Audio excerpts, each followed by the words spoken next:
Ocupo inicialmente a tribuna para fazer o registro da agenda que aconteceu hoje no estado do Acre, na cidade de Capixaba, onde o governador Jorge Viana, o secretário da CIAPROF, que é a secretaria que apoia diretamente a produção no estado do Acre, e o prefeito Vareda, da cidade de Capixaba, participaram da inauguração do silo graneleiro daquela cidade, mais um investimento do governo do estado do Acre na BR-317, com o objetivo de ampliar a oferta de silo graneleiro para poder dar conta da produção que tem aumentado consideravelmente no estado e que tem tido uma atenção muito especial do governador Tião Viana.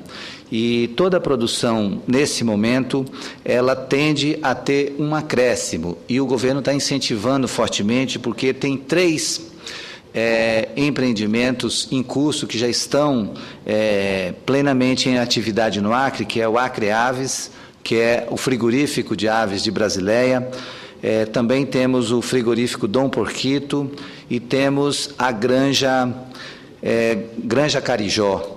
Esses 3 empreendimentos juntos vão consumir mais de 300 mil sacas de milho por ano, e isso é suficiente para absorver toda a produção de milho do estado do Acre. Então, há um momento propício para a produção no estado do Acre. O governador Tião Viana tem procurado dar toda a atenção.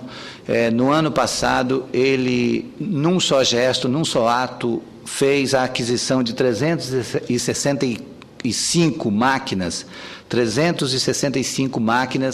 e implementos agrícolas para fortalecer a política de mecanização, para fortalecer o apoio à produção agrícola no estado do Acre. Então, a inauguração desse silo graneleiro lá de Capixaba faz parte desse esforço que está acontecendo. E o outro passo que está também em curso no estado do Acre é exatamente o complexo industrial da piscicultura, aonde só a indústria de ração vai também ter uma necessidade de insumos agrícolas, de milho, principalmente, para a produção de ração. Então, há, nesse momento, um grande incentivo à produção de milho no estado do Acre.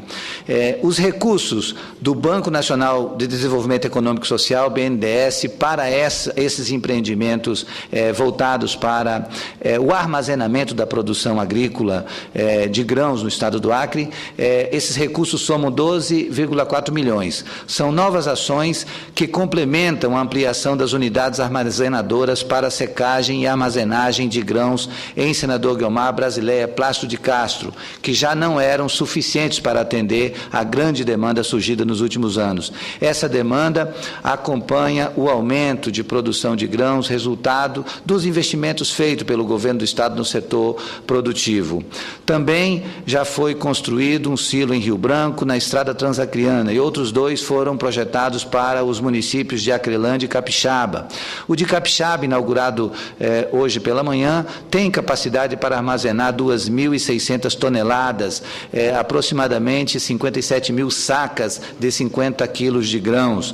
No Acre, o resultado dos investimentos no setor produtivo nos últimos 12 anos é refletido nas unidades armazenadoras que, em 2011, beneficiaram e armazenaram 84.136 toneladas de milho.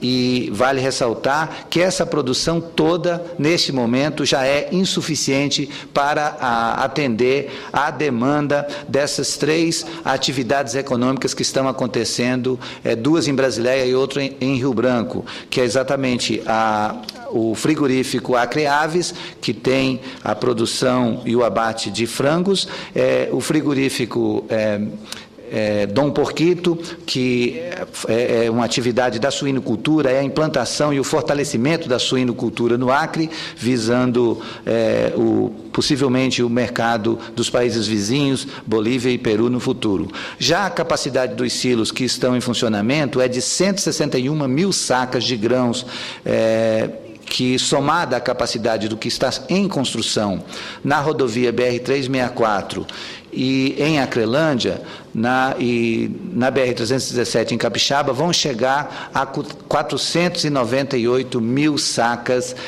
de armazenamento. Isso tudo, como já disse, é um esforço do governo do Estado no sentido de criar as condições para facilitar a vida do pequeno, do médio e também do grande produtor, criando as condições de armazenamento para a nossa produção. E o segundo assunto que quero tratar nesse pronunciamento, senhor presidente, senhores senadores, telespectadores da TV, é exatamente aquele que foi abordado aqui pelo senador Aloysio Nunes Ferreira, que é o aumento da inflação e como é que isso tem sido tratado. Há uma interpretação da oposição de que as medidas adotadas pelo governo não estão sendo eficientes no combate à inflação. Mas, na realidade, quando a gente vai fazer o estudo aprofundado dos números, a gente percebe que o governo de 10 anos, durante os 10 anos dos governos Lula e Dilma, em 9 anos a inflação esteve dentro da meta estabelecida. Apenas em 1 ano essa inflação passou da meta.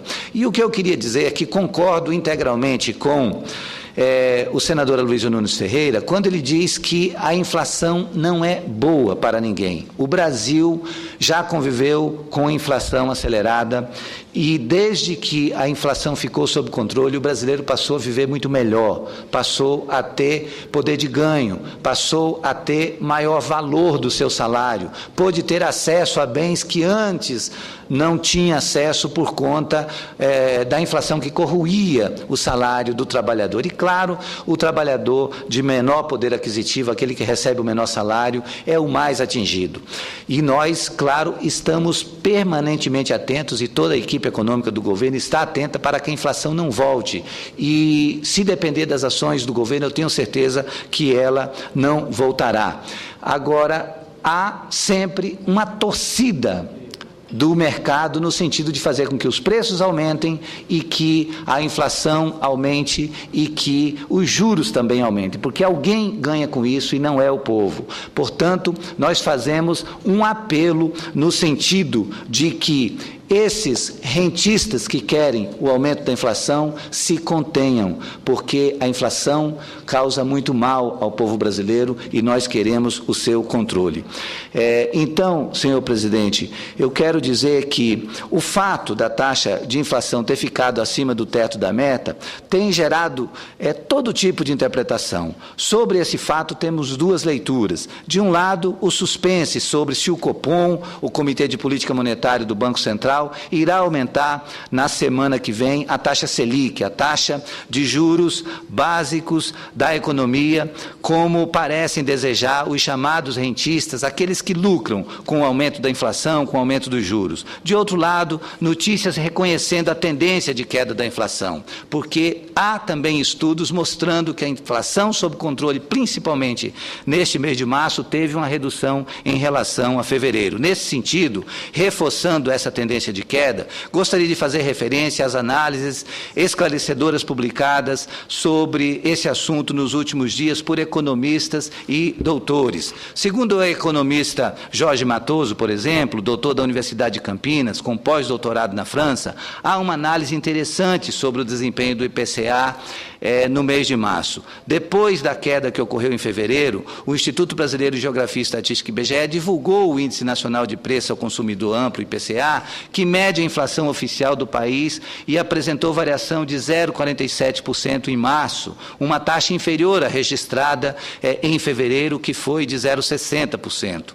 No entanto, no acumulado dos últimos 12 meses, a taxa de inflação foi de 6,59%, portanto, acima do teto da meta estabelecida pelo Banco Central, que é de 6,5%.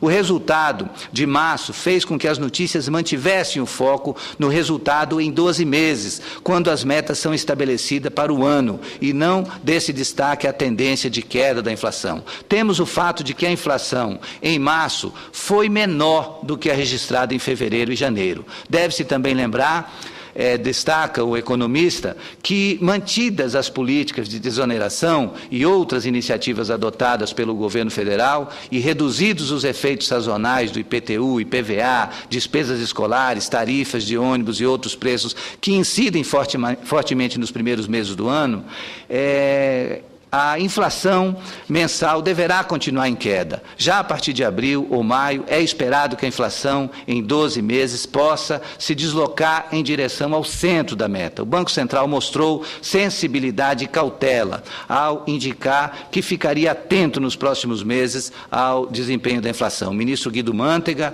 afirmou que o governo não poupará medidas para conter a inflação, que é reconhecidamente prejudicial à economia brasileira, e impedir que ela se propague. O ministro Mantega reforçou que o Brasil tem hoje uma trajetória de redução da inflação e que essa desaceleração deve continuar ao longo de 2013. O preço dos alimentos encarecidos pelo período de entre-safra e pelos problemas causados pelas fortes chuvas deve ser atenuado nas próximas semanas. Mas, além de um problema sazonal, podemos ver o problema da inflação sob uma ótica de longo prazo. Para o economista João Sixu, por exemplo, o balanço da atuação dos governos do ex-presidente Lula e da presidenta Dilma em relação à manutenção da inflação é um balanço positivo. Ele lembra, em seu artigo publicado recentemente na revista Carta Capital, que o Brasil adotou o regime de metas para a inflação em meados de 1999, durante o governo do ex-presidente Fernando Henrique Cardoso. A inflação estourou a meta nos anos de 2001 e 2002. O regime implantado em 1999 era simples. O Banco Central seria o único organismo responsável por manter a inflação sob controle. Teria somente esse mandato e também o único instrumento anti-inflacionário, a taxa de juros básicas da economia. Segundo o texto, tal regime era parte do receituário neoliberal, cuja fórmula são sempre simples e aparentemente neutras. O regime de metas brasileiro mostrou que precisava sofrer adaptações. A experiência internacional e brasileira revelaram que a inflação é um fenômeno complexo de causas variadas. O regime de metas, em sua configuração original, apontava como causa da inflação o crescimento econômico que geraria excesso de demanda e pressão sobre os preços. Nesse sentido, tinha como regra que o Banco Central deveria tocar um samba de uma nota só. Quando existisse algum tipo de pressão inflacionária, a taxa de juros deveria ser aumentada imediatamente, como querem hoje os chamados rentistas. Sabemos que a elevação da taxa de juros desaquece a economia, gera desemprego e, por último, adormece a inflação. Não é isso que o governo pretende. O governo trabalha pelo crescimento do país. O economista João Sixu defende que a inflação, o combate à inflação, não pode se restringir à utilização de um único instrumento, a taxa de juros, que possui um perverso efeito colateral. A inflação pode ser combatida, dentre outras maneiras, com a redução de tributos, como, por exemplo, o que foi feito pelo governo com os impostos sobre os bens da cesta básica, com o estímulo à produtividade, como o exemplo, qualificando as mãos de obras também dos trabalhadores, e com a redução de custo de produção, como as ações que vêm sendo desenvolvidas